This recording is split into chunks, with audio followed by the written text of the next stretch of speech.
மாட்டோம் என்று நன்றாகவே தெரிந்திருந்தாலும் கூட அந்த அனுபவத்தை மீறியும் நாம் பழகுவதையும் உறவுகள் அமைப்பதையும் ஒருபோதும் நிறுத்த மாட்டோம். அப்படியென்றால் இங்கே கேள்வி எழுகிறது, நாம் தவறாகிறோமா? நம் மனம் தனியாக இருப்பது எப்படி என்பதை புரிந்து கொள்ளவில்லையோ? துரோகம் அனுபவிப்பதென்ன என்பதை அறியவில்லையோ? அப்படியென்றால் நாம் தனியாக வாழ கற்றுக்கொள்வது எப்படி? இன்றைய காலத்தை பற்றி பேசும்போது அறிவியல் மிகுந்த முன்னேற்றத்தை எட்டியுள்ளது. அறிவியலின் உதவியால் இன்றைக்கு எங்களுக்கு தேவையான எல்லா நலன்களும் கிடைக்கின்றன. எந்த வேலைகளும் கண நேரத்தில் முடிந்து விடுகின்றன. ஆனால் மறுபுறம் நிஜத்தை பார்ப்பதற்கு அதே அறிவியலால் ஆயிரக்கணக்கான புதிய பொழுதுபோக்கு வழிகளும் வந்துவிட்டன. இதனால் மனிதர்கள் தங்களோடு நேரம் செலவிடுவதை முற்றுமாக மறந்துவிட்டனர். தனியாக இருக்கும் நேரம் கிடைத்தால் நாம் உடனே மொபைலை எடுத்து பயன்படுத்துகிறோம். ஏதாவது பேசிக் கொண்டிருப்போம் அல்லது எந்த பயனும் தராத காணொளிகளை பார்த்து கொண்டிருப்போம். அந்த நேரம் முற்றிலும் வீணாகும். ஆனால் அதை நாம் சற்றும் உணர்வதில்லை. காலம் கடந்து செல்ல செல்ல தனியாக இருப்பதென்ன, தன்னோடு நேரம் செலவிடுவதென்ன, அன்பர்களுடன் அளிக்கும் தருணங்களின் அர்த்தம் என்ன என்பதையே நாம் மறந்து விடுகிறோம். அப்படியெனில் அடுத்த கேள்வி, நாம் எவ்வாறு தனிமையில் வாழ்வதில் மகிழ்ச்சியை காண்பது? தனியாக இருப்பதை பழகுவது எப்படி? ஒருவர் தனிமையில் இருந்தால் அதனால் எத்தனை நன்மைகள் கிடைக்கும்? இந்த அனைத்து கேள்விகளுக்கும் விடை இன்றைய கதையில் உள்ளது. எனவே கதையை இறுதி வரை கேளுங்கள். அப்போதுதான் நீங்கள் தனிமையில் இருப்பது என்ன, அதன் விளைவுகள் என்ன, அதனால் கிடைக்கிற நன்மைகள் என்ன என்பதையெல்லாம் புரிந்து கொள்வீர்கள். பல ஆண்டுகளுக்கு முன்பு ஒரு நகரத்தில் மிகவும் செல்வந்தர் ஒருவர் வாழ்ந்து வந்தார். அவரிடம் அளவில்லாத செல்வம் மட்டுமன்றி மிகுந்த உணர்ச்சி பூர்வமான மனமும் இருந்தது.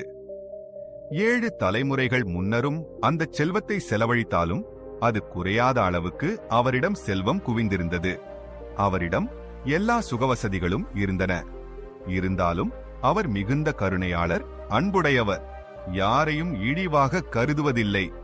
யாருக்காவது உதவி தேவைப்பட்டால் ஒருபோதும் தள்ளி வைப்பதில்லை.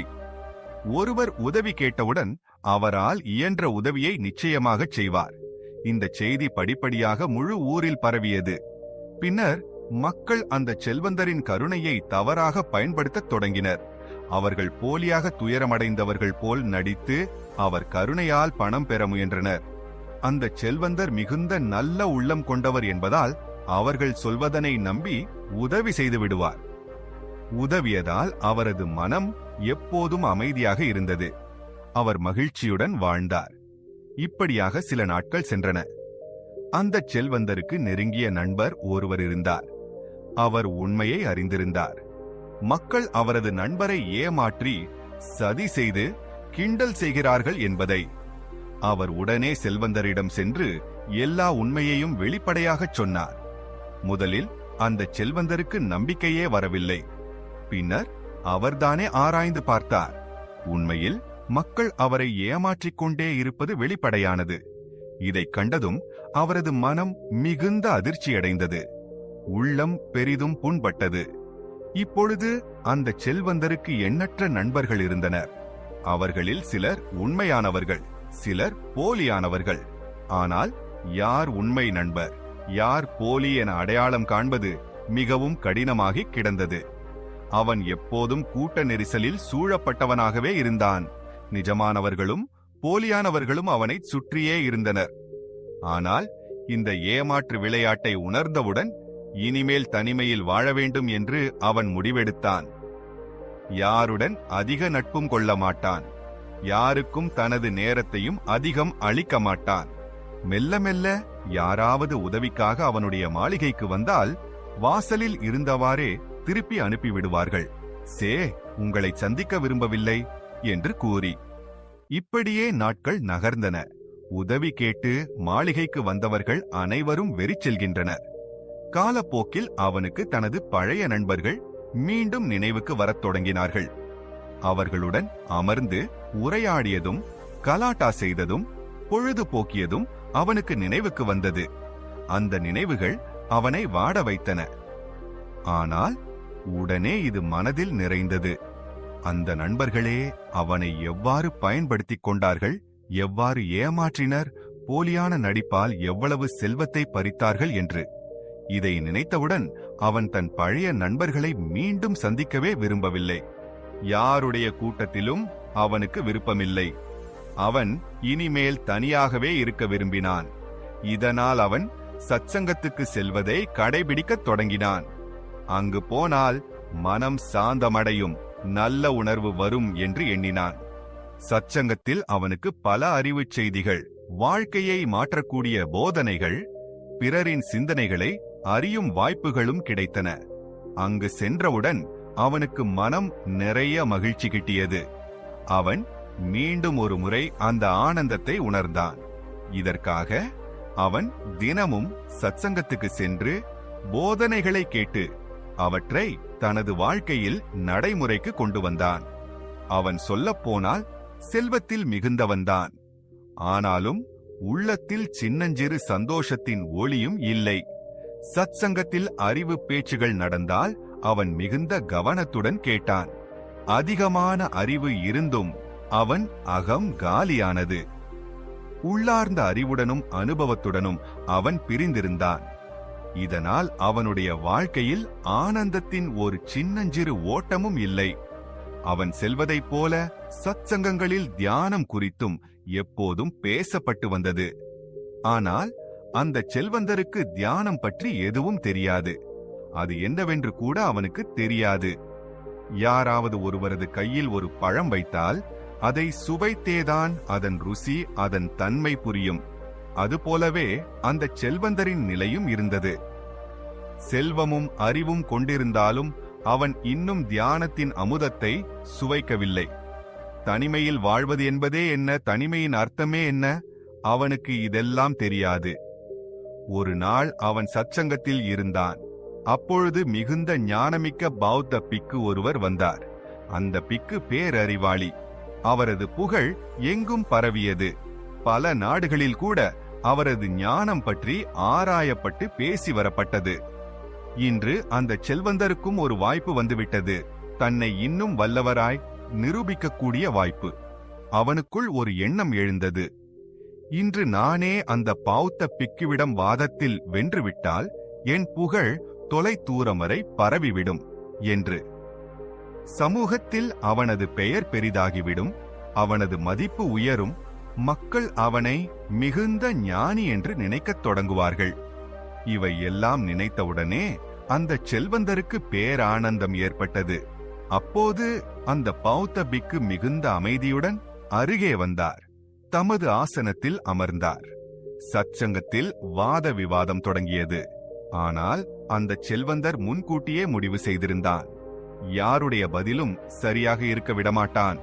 அதனால் எல்லோருடைய பதில்களையும் மறுத்துவிட்டு தன் பதிலையே மிகச் சிறந்ததாக நிறுத்திக் கொண்டான். இன்னும் அவன் மறைமுகமாக திட்டமிட்டிருந்தது. இந்த பௌத்த பிக்கு வாதத்தில் கலந்து கொண்டவுடன் நான் அவனை கலக்கும், அவனால் எதுவும் செய்ய முடியாது என்று.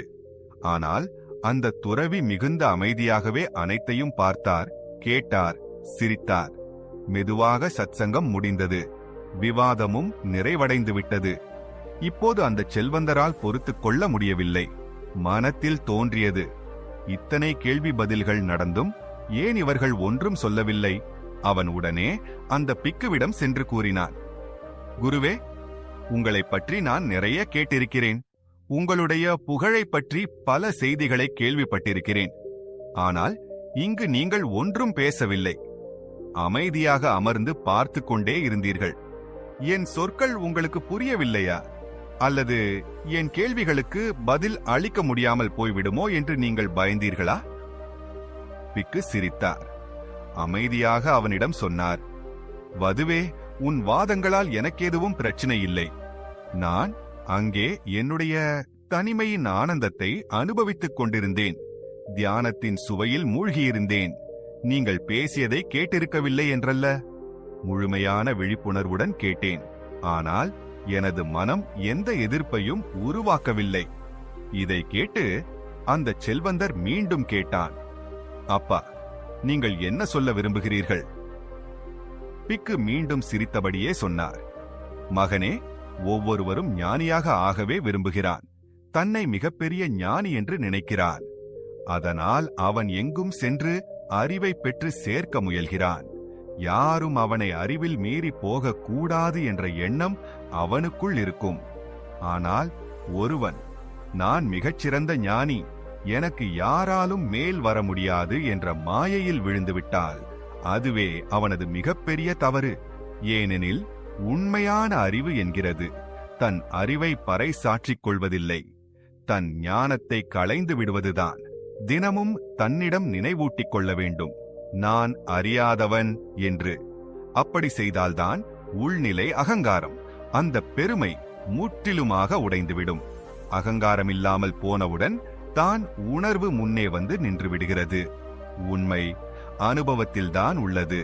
ஆனால் மக்கள் இங்கே நூல்களை கேட்டு படித்து தாங்களே ஞானிகள் என்று நினைத்துக் கொள்கிறார்கள். அவர்கள் நினைப்பது அந்த நூல்கள் மூலம் பெற்றதுதான் உண்மையான அறிவு என்று. அது கித்தாபி ஞானம், புத்தக அறிவு என்று மட்டும்தான் இருந்து விடுகிறது. இப்படிப்பட்டவர்கள் ஒருபோதும் தனிமையின் ஆனந்தத்தை அனுபவிக்க முடியாது. அவர்கள் எப்பொழுதும் முட்டாள்தனமாக தங்கள் ஞானத்தை வெளிப்படுத்திக் கொண்டு தான் வாழ்ந்து விடுகிறார்கள். பிக்கு கூறிய இந்த கூறுகள் அனைத்தும் அந்த செல்வந்தரின் உள்ளத்தில் ஒரு அதிர்ச்சியை ஏற்படுத்தின. அவனது இதயம் புண்பட்டது, அதிர்ந்தது. ஜிதே, அவன் உடனே கேட்டான், இதன் பொருள் என்ன குருவே? ஒருவர் ஞானம் பெற்ற பிறகு அவர் எந்த பாதையை தொடர வேண்டும்? தன் அறிவை பற்றி மக்களிடம் சொல்லக்கூடாதா? அறிவை மக்களிடம் பரப்பக்கூடாதா? அப்போது அந்த பிக்கு அமைதியுடன் அந்த செல்வந்தரிடம் இப்படி சொன்னார், உண்மையான ஞானி என்பதை அடையாளம் காண்பது இதுவே. அவர் தன் அறிவால் மக்களுக்கு சரியான பாதையை காண்பிப்பார். அந்த பாதையை பார்த்தவுடன் மற்றவர்களின் மனதில் எழும் அனைத்து கேள்விகளும் முழுமையாக களைந்துவிடப்படும். நீங்கள் ஒருவரை உண்மையான ஞானியாக கண்டால் அவர் ஒருபோதும் தன் ஞானத்தை பறைசாற்ற மாட்டார். அவரின் அமைதி, அவரின் தனிமை, இதுவே உங்கள் எல்லா கேள்விகளுக்கும் சொல் இல்லாமலேயே பதிலளிக்கும். ஒரு முறை சிந்தித்து பாருங்கள்.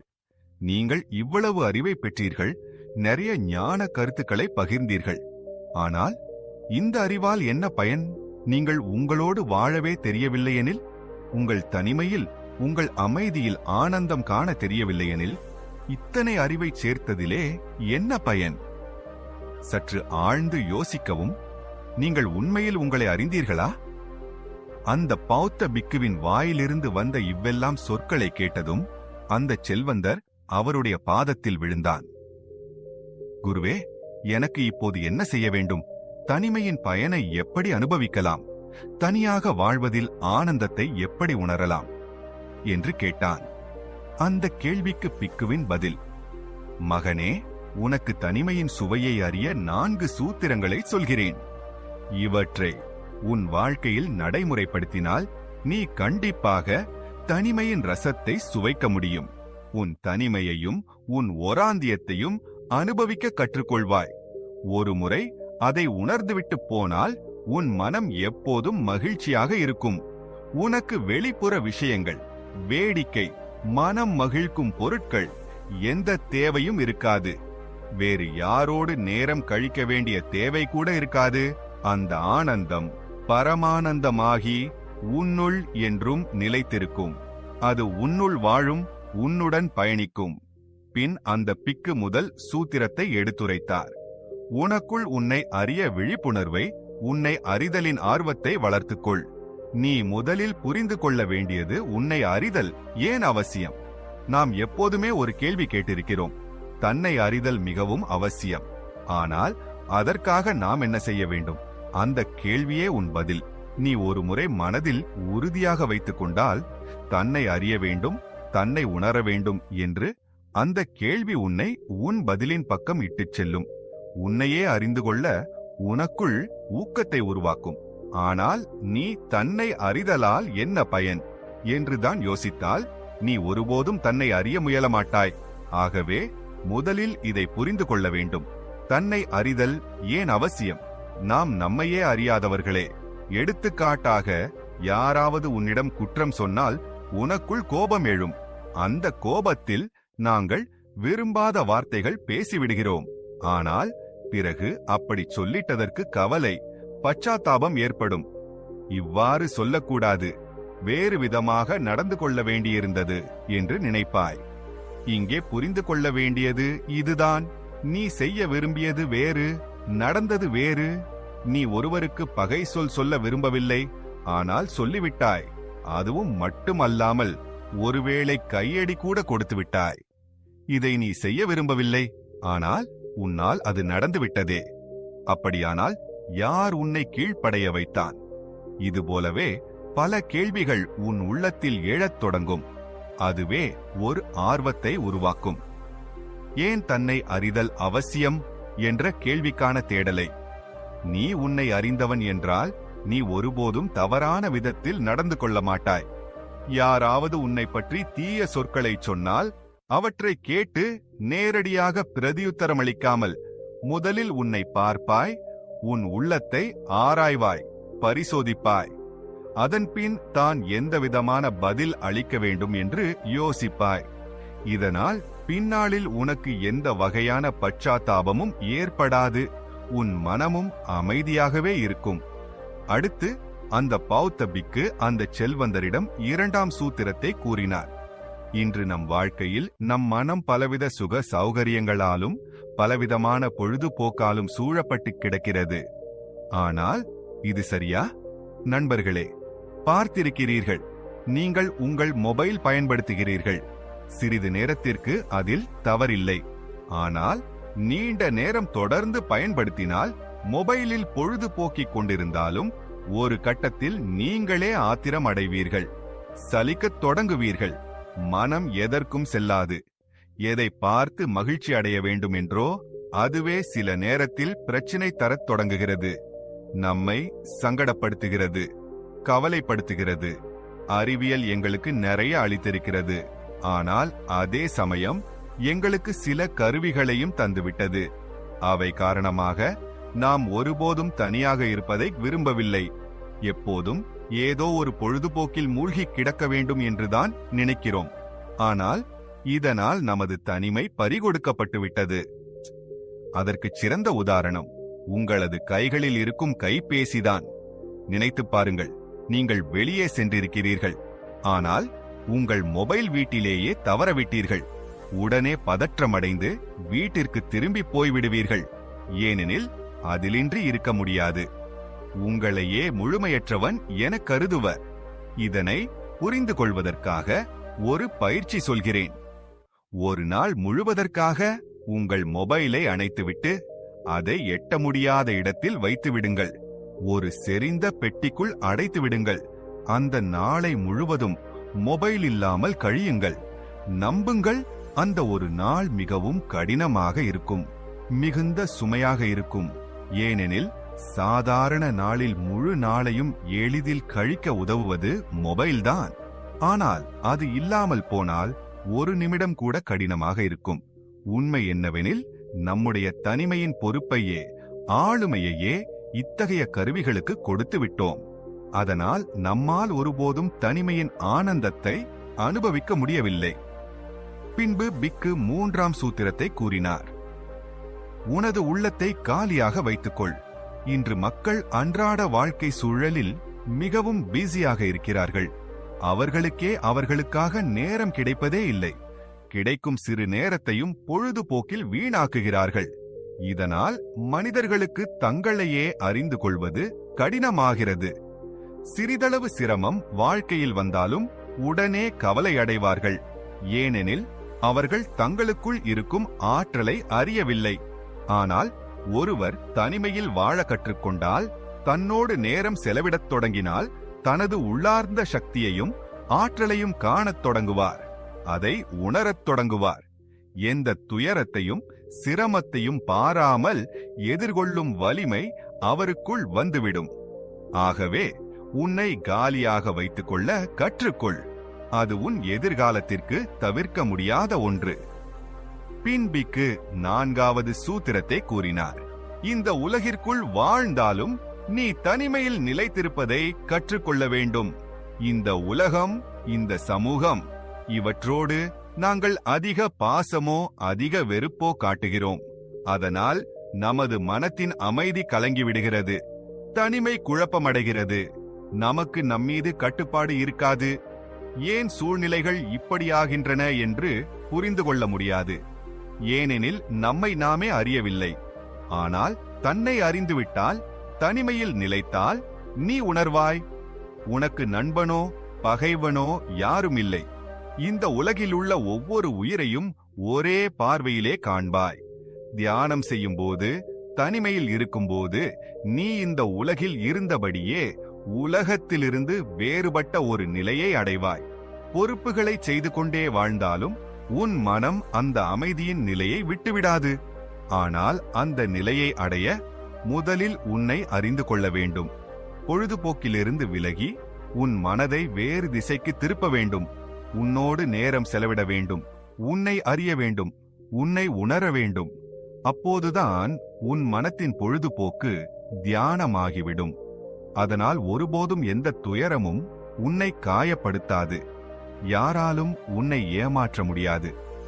ஏனெனில் நீ தியானத்தின் மூலம் உணர்ந்திருப்பாய், உனக்கு நண்பனோ இல்லை, பகைவனோ இல்லை. உனக்கு நெருக்கம் கொண்டவன் யாரும் இல்லை, தொலைவில் இருப்பவனும் இல்லை. இவ்வளவு கேட்டு அந்த செல்வந்தர் பிக்குவின் பாதத்தில் வீழ்ந்து வணங்கினான். அவர்களுக்கு பணிவு செலுத்தி தனது இல்லத்திற்கு திரும்பிச் சென்றான். நண்பர்களே, இன்றைய வீடியோவிலிருந்து நீங்கள் நிச்சயம் ஏதாவது கற்றுக்கொண்டிருப்பீர்கள் என்று நம்புகிறேன். எனவே இந்த வீடியோவை லைக் செய்யவும் உங்கள் நண்பர்களுடன் பகிரவும் மறக்காதீர்கள். மேலும் எங்களுக்கு இது போல ஆதரவளிக்க சேனலை சப்ஸ்கிரைப் செய்து மணி பட்டனையும் அழுத்தவும். நீங்கள் விரும்பினால் எங்களுக்கு ஆதரவளிக்க எங்கள் மெம்பர்ஷிப்பில் சேரலாம். மற்றொரு வீடியோவில் சந்திப்போம். அதுவரை உங்களை பார்த்துக் கொள்ளுங்கள். நன்றி.